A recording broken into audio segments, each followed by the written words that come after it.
So, guys, welcome back to the Arsenal podcast with me, Kosi, as always, of course. Match day 6, Arsenal up against Leicester City at the Emirates Stadium. That gives me a little bit of confidence. We can beat them at the Emirates Stadium, though we still have the same old problems that we are carrying through the whole season from Rapid Vienna, carrying them through Fulham, West Ham, the same problem creativity. We still have that problem and it's going to haunt us for the rest of this season, guys. I don't know how many people realize, but we are going to have, we are going to have this problem for the rest of this season as long as we don't take care of it early enough. And how can we take care of it, take care of it? I'm not really sure. I don't know. The best player, the best technically gifted player in that club, Mesut Ozil, is off the bench. And he has been thrown out to the skies, and the club has a creative midfielder who's Josh Willock and Emily Smith Rowe. Anyway, let's get into the match preview. Leicester City up against Arsenal. It's gonna be an interesting one. Very tricky, very interesting. I expect goals. Not really from the Arsenal side. I don't expect us to score 3, but I think we can score 2 and Leicester City can score 2. So that gives you already my prediction of this game. I think it's going to be a 2-2. I think it might be a 2-2. Arsenal 2, Leicester City 2 at the Emirates Stadium. I don't think we shall beat Leicester City. I don't think we shall beat Leicester City. I just don't feel it. I just don't feel it. Some people say you might say I'm a negative Arsenal fan. I don't love Arsenal. I always speak negative. But if you look at the performances of Arsenal this season, how have we been performing, especially with the big clubs, against the big clubs? We lost to Manchester City 1-0 at the Etihad Stadium. We lost 3-1 to Liverpool. We struggled to beat West Ham. You get me? I don't know whether we struggled to beat Sheffield, because on paper it was a 2-1. That means it was slightly on edge. There was a time in that Sheffield United game when we were lost, completely lost. The only advantage we had is we had the ball, but we were lost, completely lost. But it was to our advantage. We had the ball and we could actually command, position and so on. So in this game, I expect so many things. One, Mikel Arteta might change his mind, and turn his back on a 3-4-3, which all of us are really tired of. I know, because he introduced a 3-4-3 basically for one reason. He wanted to get that coverage, defensive coverage, because his defenders were shit last season. They were. Just imagine you have a Scotland Mustafi, you have a Socrates, and David Lowe. You just can't play a back four. And we understood him. We were like, okay, guy, you are saying this defense is not doing what you want, so you're gonna play 5 defenders on the pitch. Okay? That was understandable, right? That was understandable. We go for a 3-4-3. We sacrifice our midfield. And you can see, ever since Mikel Arteta joined Arsenal, our midfield has never given us, the fruits of a midfield of a club like Arsenal. Look at how Manchester United play. Look at how, City play. Look at how Liverpool play. They have possession, but that does not end at that. When you have possession, you have to get into the dangerous areas, create the chances, create the spaces, create that fear. I don't think we create enough fear. Or, if we create any, I don't think we create that fear in our opponents. And we need to get that fear in our opponents. So, up against Leicester City, I've given you my prediction already, a 2-2. I think it's going to be a 2-2 in that one. There are players, I think, that are going to give us hard time, especially in the midfield. Ricardo Tillemans. Some people call him Talisman, but he's Tillemans. I call him Tillemans. He's a brilliant player. Brilliant player, especially when it comes to carrying that ball forward, back and forth. He's a brilliant player, and he's one player that we just got ourselves on in Thomas Partey. Now, I think that's gonna be a very big, it's gonna be an entertaining midfield game. Partey versus Tielemans and Didi. Because, by matter of fact, Partey is better than Tielemans. Partey is better than Didi. But there are those technical things Tielemans has that Partey doesn't. Especially when it comes to going forward. If you guys have been watching Ricardo Tielemans, I don't want you to think Partey is, is a mighty goddess or god that we cannot actually talk about, his weakness and so on. He's a good player. I appreciate. He's a very good player. But there are those things you think Tielemans is better than, is better than him. And of course, one of them is the Premier League experience. But also we have to keep out James Maddison. You know how dangerous he can be, especially if he links up with Jamie Vardy. Jamie Vardy and Maddison, that is a pair to stop if we are going to beat Leicester City or grab a point against them. They're traveling to the Emirates Stadium, so it's not going to be an easy game. Of course, I suppose. It's not going to be an easy game. We are very good defensive-wise. Very good defensive-wise. And I believe we have the best goalkeeper in the league. We do. I think we have, I think Leno, leave alone those stupid, small stupid mistakes he makes. I think he's the best shot stopper in the league. Of course, Chelsea fans are going to shout around because they have Mendy, who saved 2 shots from a 22-year-old Marcus Rashford. We shall talk about that later. Anyway, I'll be talking about that later. But I think that wall, if you have David Luiz, Gabriel Magalhaes, Kian Tierney, those 3, and you have the in front of Ban Leno, defensive-wise, I think it's a piece of cake. It's going to be a piece of cake to defend against most teams in the Premier League. We have one of the best, defensive backlines. At least we are better than Harry Maguire and Lindelof. At least we are better, we are better than Thiago Silva and Zuma. We are better than so many, clubs. At a time when Liverpool have lost Virgil van Dijk to a long-term injury, I can be proud to pronounce ourselves as one of the best, defensive backlines in the Premier League. But that is not enough. The problem is the midfield. This is going to be a midfield battle. When you look at the quality of Leicester City and the quality of Arsenal in the midfield, I don't want to say it, but the boat doesn't balance. Really doesn't. I think we should make our anthem this season. We lack creativity. We lack creativity. Arsenal FC. We lack creativity. We lack creativity. I think that, that would be a very good anthem for this season, because that's what's going to be. That's what's going to happen. We were very close to the key. We were very close to the solution. I mean, if only we could get that, our hands on that man, how Summer were, all these problems would be no more. There would be no more. But somehow, with a lot of explanations after we failed to sign him, we failed. Some sources really telling me, telling us that, guys, it was the agent. I mean, how can an agent who's not George Mendes, who's not Mino Raiola, break a 70 million euro deal?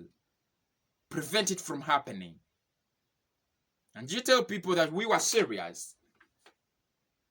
I don't want to believe the stories, but I think that's the problem that we are going to face. Holding the ball, winning the ball back, I think that's going to be a little bit easier with Thomas Partey. We have seen him do that at, against Rapid Vienna. And I was really pleased with him. I was really pleased. I didn't do any video about that. Sorry for that. I was not interested in the Rapid Vienna game. We were like a Sheffield playing West Brom. We were down to the level of Rapid Vienna. We couldn't get past them that easily. We had to introduce our strongest men, and the midfield was really clear that I can create chances. That's the same old story. That's the same song. We are gonna be listening to a boring song. Like I mean, for the whole season, we just can't create chances. If you ask me why, because Mesut Ozil is on the bench. I mean, on the bench, in on the under 23 bench. So Leicester City, and that's why I give them a chance in this game.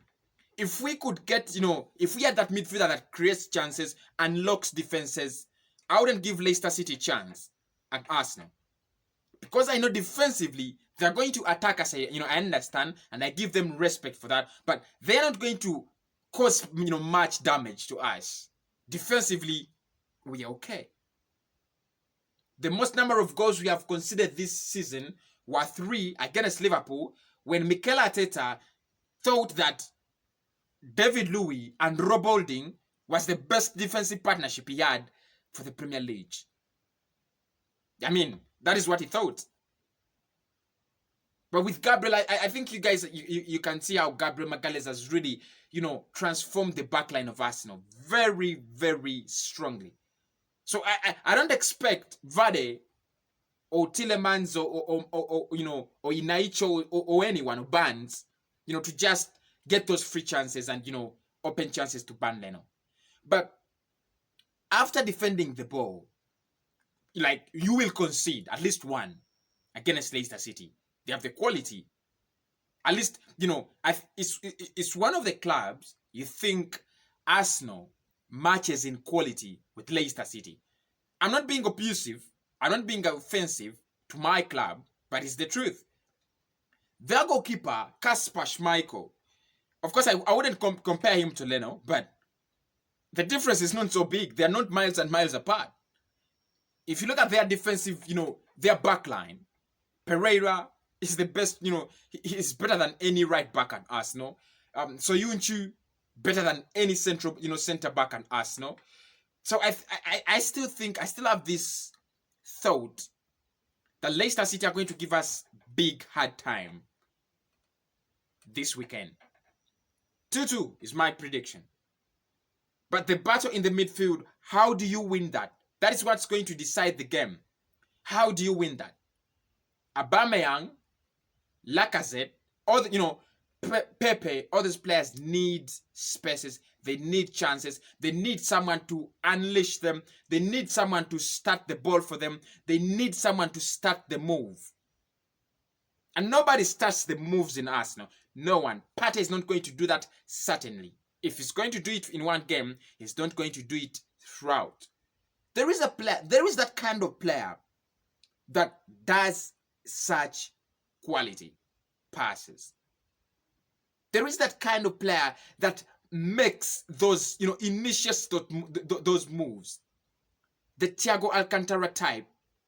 Pogba, I think Pogba also lies in that, in that category, but I think he's too heavy for himself. You need that man. You need that man. And for me, I would think Mesut Ozil, this is a time where we could play Mesut Ozil. This was the best time.